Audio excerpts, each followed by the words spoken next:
তো চলুন আজকে আপনাদের সাথে একটা স্ট্রেঞ্জ ফ্যাক্ট ডিকোড করি।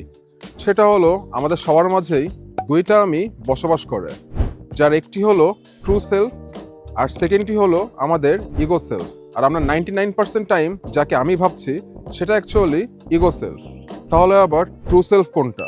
ট্রু সেলফ হলো সেটা যে এই মুহূর্তে নিঃশ্বাস নিচ্ছে, যে শুধু শুনছে আর দেখছে, যার কোনো নাম নাই, কোনো গল্প নাই, আর যার কোনো অতীত আর কোনো ভবিষ্যৎ নাই। সে জাস্ট এক্সিস্ট করে, আর সেটাই হলো আপনার আসল ঠিকানা। তাহলে আবার ইগো সেলফ কোনটা? ইগো সেলফ হলো সেই ইনার ভয়েস যে সারাদিন আমাদের মাথার মধ্যে বকবক করে যায়, যেমন আমি যথেষ্ট ভালো না, দেন আমাকে সবকিছুই প্রুফ করতে হবে। ইভেন এমন হতে পারে যে আমি এটা না পেলে আমি শেষ। আর ইগো সেলফ বেসিক্যালি আমাদের পাস্টের কিছু ব্রোকেন পিস দিয়ে তৈরি। তো যদি আমি খুব শর্টে সাম আপ করি, তাহলে ইগো সেলফ সবসময় ফিউচারে থাকতে চায়, বাট ট্রু সেলফ শুধু এক্সিস্ট করে আপনার এই প্রেজেন্ট মোমেন্টে। লাইক ইগো বলে যে আমি এটা যদি পাই তাহলে হয়তোবা স্যাটিসফাইড হব, আর সেখানে ট্রু সেলফ বলে আমি অলরেডি অনেক শান্তিতে আছি।